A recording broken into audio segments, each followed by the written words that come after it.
Hello friends, कैसे हैं आप सब? बढ़िया। चलिए आज हम देखने जा रहे हैं कॉशीज इंटीग्रल टेस्ट। जी हाँ, ये टॉपिक जो हमने कंपैरिजन टेस्ट पढ़ा था उसी के ठीक बाद वाला टॉपिक है ये।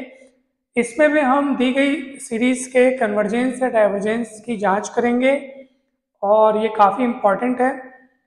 और चलिए स्टार्ट करते हैं। कॉशीज इंटीग्रल टेस्ट, हिंदी में हम इसे कहते हैं कॉशी का समाकल परीक्षण। तो नाम से स्पष्ट है, इसमें कुछ ना कुछ समाकलन करने का कार्य है। तो चलिए स्टार्ट करते हैं। मान लीजिए f एक फंक्शन है और ये कैसा फंक्शन है? Non negative monotone decreasing integrable function है x इज ग्रेटर देन और इक्वल टू 1 के लिए। हिंदी में अगर हम यूँ कहें तो f एक नॉन नेगेटिव फंक्शन मतलब ऋणोत्तर जो ऋण नहीं है। ठीक है। मोनोटोन डिक्रीजिंग मतलब x की वैल्यू बढ़ाते जाने से अगर फंक्शन की वैल्यू कम होती जा रही है तो उसको हम मोनोटोन डिक्रीजिंग फंक्शन कहते हैं। जैसे एग्जांपल के लिए एफ एक्स इक्वल मैंने लिख दिया 1/x। अब आप x की जगह 2 रखेंगे तो 1/2 मिलेगा, x की जगह 5 रख देंगे तो 1/5 मिलेगा। अब देखो 2 से बढ़ाकर हमने 5 किया, यानी x की वैल्यू बढ़ाई लेकिन ये वैल्यू बढ़ने के बजाय कम हुई। 1/2 और 1/5 में कौन बड़ा कौन छोटा? 1/5 छोटा, 1/2 तो बड़ा है ना। तो x की वैल्यू बढ़ाते जाने से फंक्शन की वैल्यू अगर कम होने लगे तो फंक्शन को मोनोटोन डिक्रीजिंग कहते हैं। और इंटीग्रेबल फंक्शन समाकलनीय फलन जिसका समाकलन किया जा सकता है।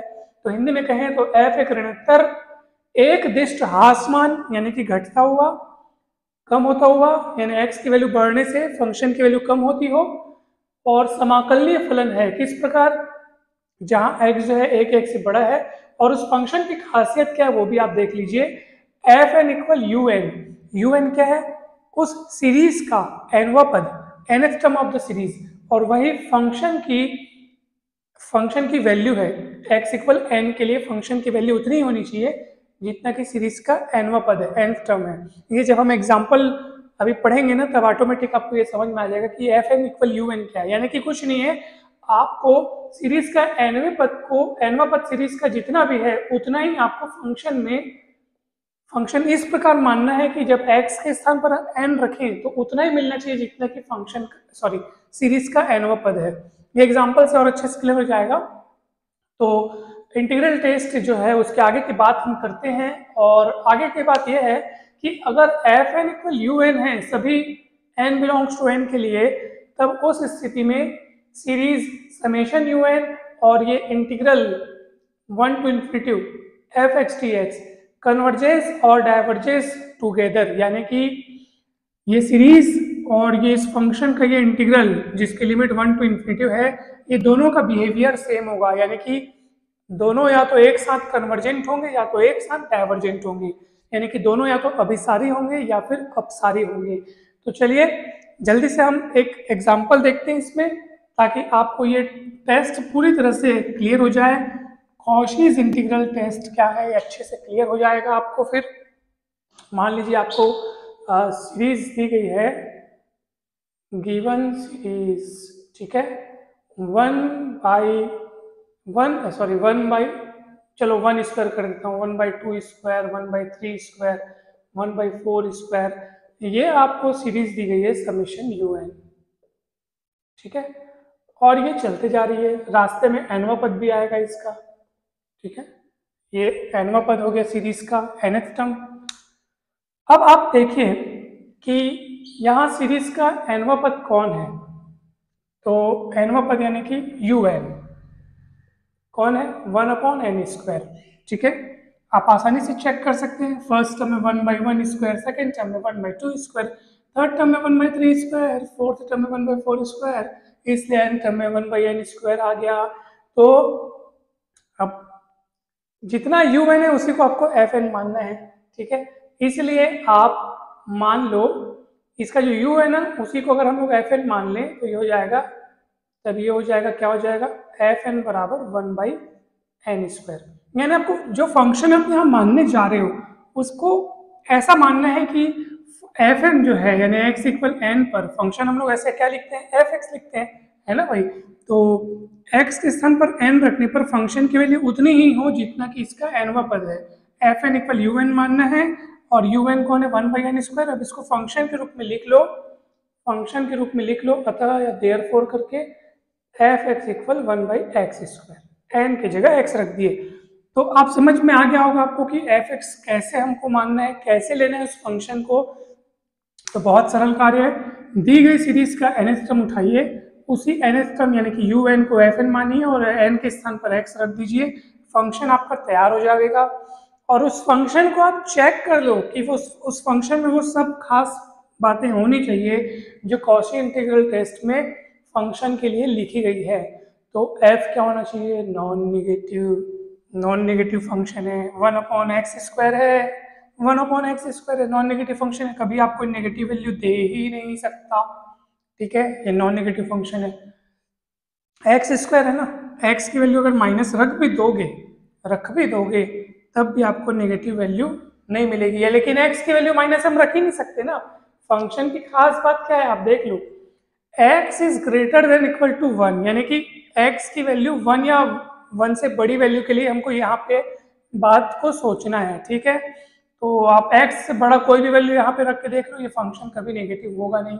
मोनोटोन डिक्रीजिंग वाली बात कही गई है, क्या मोनोटोन डिक्रीजिंग है कि नहीं है, बिल्कुल है।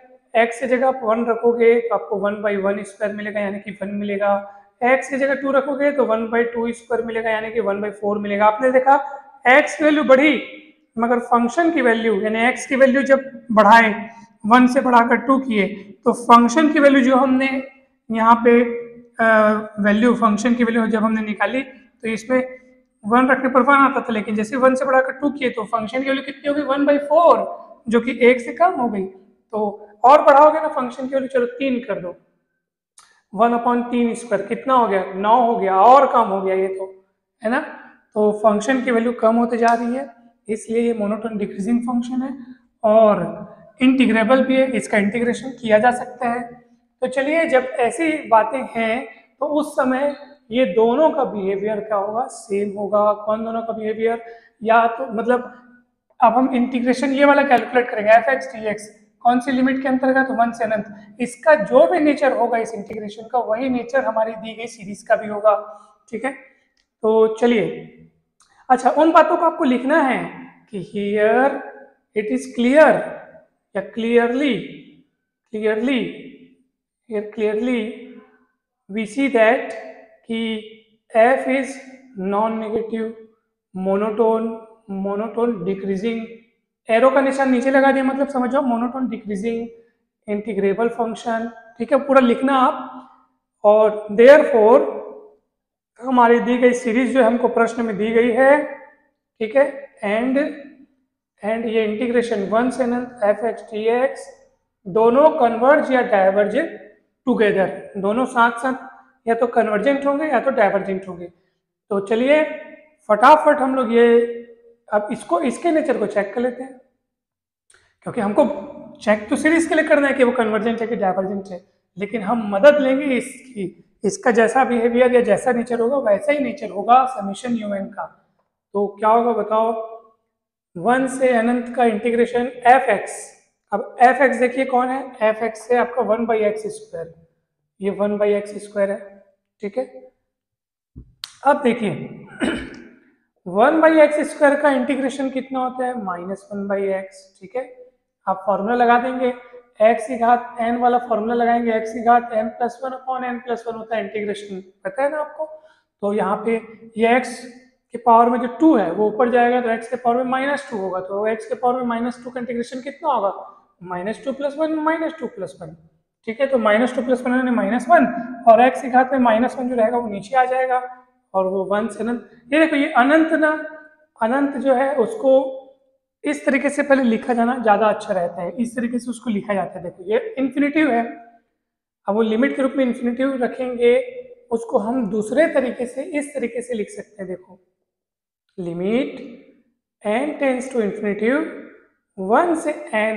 अब देखो ये लिमिटिंग फॉर्म में लिखना ज़्यादा ठीक है, ज़्यादा बेटर है, यानी देखो सीमाएं जो हैं वो हम परिमित रखते हैं, ठीक है। तो ये अनंत है, अब उसकी जगह में क्या लिख दिया n, लेकिन बाजू में मैं बता भी रहा हूँ कि n किसके ऊपर बढ़ रहा है, अनंत की ओर बढ़ रहा है। इसका अर्थ ये है आप इस इंटीग्रेशन को सॉल्व करो, लिमिट रखो और ये वाली इंटीग्रेशन की लिमिट रखो और बाद में n टेंस टू इन्फिनिटी वहाँ पे आप लगा देना, तो आपका काम बन जाएगा। ठीक है, आप देखेंगे आगे कैसे हो रहा है ये। 1/x² का इंटीग्रेशन -1/x, लिमिट रखिए 1 to n, और यहाँ पे इंटीग्रेशन की limit n tends to infinity. चलिए, limit n tends to infinity, अब यहाँ पे x की जगह n रखेंगे तो क्या होगा, -1/n, फिर माइनस रखेंगे लेकिन माइनस पहले से है तो x की जगह 1 रखेंगे, n का मान अनंत रखोगे -1/n तो 0 हो जाएगा, तो आपके पास आंसर बचेगा 1। 1 मतलब क्या है, फाइनाइट वैल्यू है, फाइनाइट वैल्यू है। इसका अर्थ क्या है सर, ये इंटीग्रेशन जो है क्या होगा, कन्वर्जेंट होगा। कोई इंटीग्रेशन कन्वर्जेंट कब कहला रहा है, जब इस इंटीग्रेशन की वैल्यू आप परिमित प्राप्त कर रहे हैं, फाइनाइट वैल्यू प्राप्त कर रहे हैं, 1 2 3 जो भी प्राप्त कर रहे हैं, अनंत या माइनस अनंत तो नहीं प्राप्त कर रहे हैं ना। अगर अनंत या माइनस अनंत आती है इसकी वैल्यू तो हम इस इंटीग्रेशन को क्या कहते हैं कि ये डाइवर्जेंट है, अपसारी है, और इसी वास्ते फिर वो सीरीज जो है, यानी आपको जो दी गई सीरीज है वो भी अपसारी हो जाती है, मगर इस इंटीग्रेशन की वैल्यू फाइनाइट प्राप्त हो रही है, इसलिए ये जो इंटीग्रेशन हमने सॉल्व किया ये कन्वर्जेंट है। कन्वर्जेंट यानी अभिसारी है। इस कारण कॉशी इंटीग्रल टेस्ट का ये कहना है कि जैसा बिहेवियर इसका होगा वैसा बिहेवियर इसका होगा, यानी दी गई सीरीज का बिहेवियर भी क्या होगा, कन्वर्जेंट अभिसारी। उसको आप लिख देंगे यहाँ पे। ठीक है, तो हमने बताया आपको, तो आप उसको लिखना है कि देयरफॉर इतना f(x) dx is convergent, therefore by Cauchy's integral test, अतः कॉशी के समाकल परीक्षण से दी गई श्रेणी यानी given series is also convergent, तो आपको वो लिखना है। तो मैं आशा करता हूँ कि आपको समझ में आया होगा, बहुत सरल है, कुछ भी कठिन नहीं है। ठीक है, कोई डाउट? चलिए एक आध और एग्जाम्पल देखते हैं।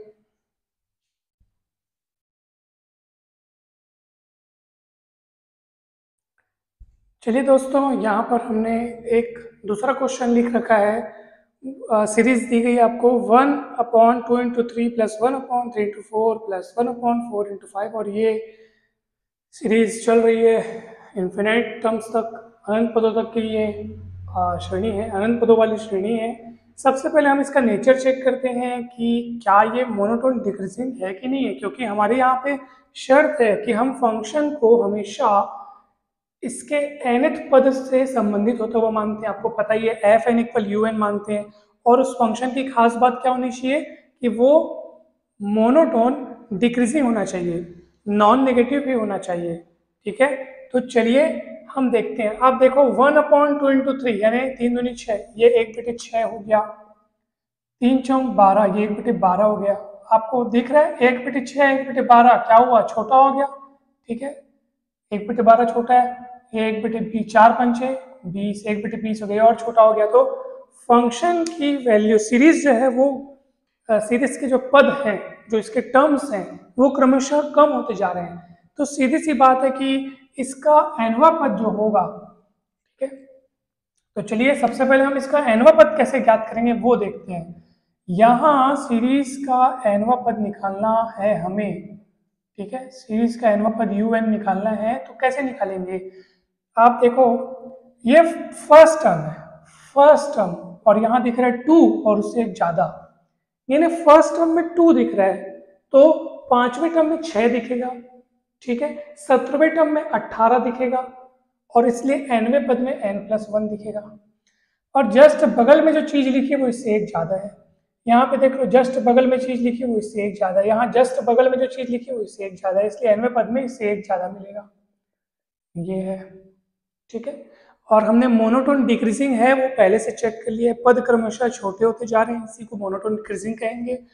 और आपको पता है ये जो un है उसी हिसाब से, मतलब उसी के बराबर हमको fn मानना है, fn = un हो गया। इसलिए fx बराबर क्या होगा, तो जो un है, un कौन है, 1/n+1 n+2, उसी की जगह रख दो, n की जगह रख दो x, तो x+1 x+2। क्या फंक्शन के पास ये तीनों खास बातें हैं?